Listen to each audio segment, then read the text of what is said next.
Let me highlight our key priority areas that you have continuously support. And to begin with, it is the security front.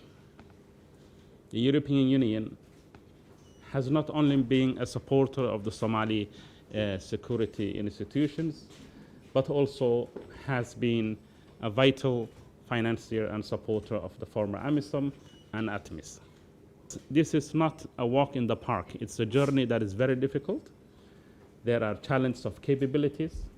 We are fighting an opposition that is very sophisticated, that is not bound by international norms or regulations or any considerations, that is drawing experiences from the most deadliest of practices in elsewhere, and that is utilizing every possible means to harm humanity.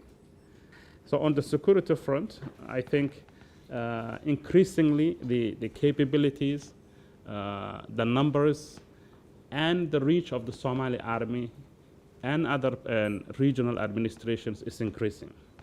However, there are some elements of the security agenda we are continuously trying to fix in terms of building our capabilities, having the right strategy, the appropriate training, the financing of the security apparatus. So within the security front, these are the key core elements that we need to fix together. And your expertise and input in that front is very much appreciated. And I'm sure on regular basis we engage each other in that front. On the other hand, if I can right away get into the economic front, one of the purposes after you ensure the security is to improve the livelihood of the Somali people.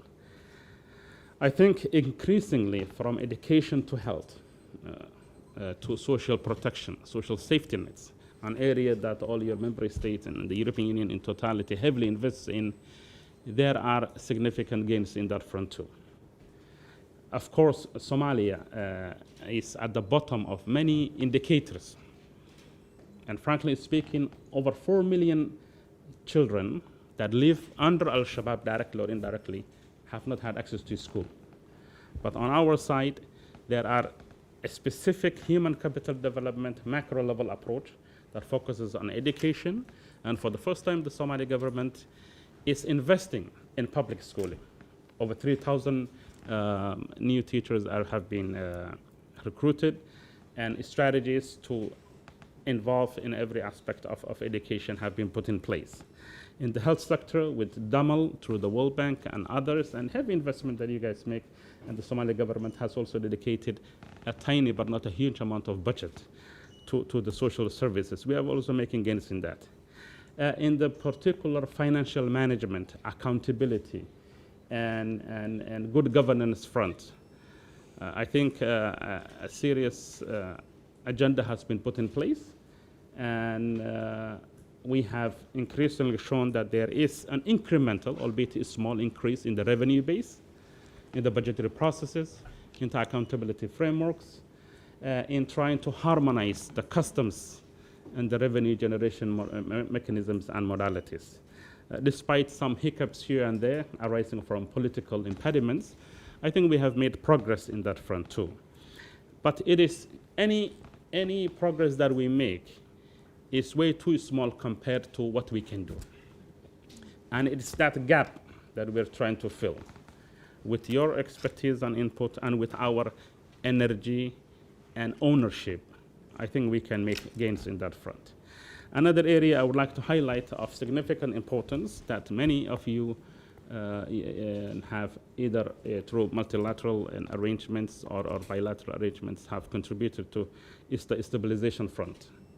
It is as important. The Minister of Interior has been in Haradera for, I think, well over a month or so, a place that many predicted would fall in the hands of Al-Shabaab. But brave men and women of the Somali army at the national level and the subnational level stood their ground and ensured that the hard-earned investments in those places remain in the hands of the Somali people. When you look at the schools that have reopened, the reinvigoration of the market economy, and the emergence of normal life, it is actually very, very heartwarming developments to observe. So I would like to commend the minister and others who do not only stay in this in Mogadishu and around, but go to the front lines and inspire the people.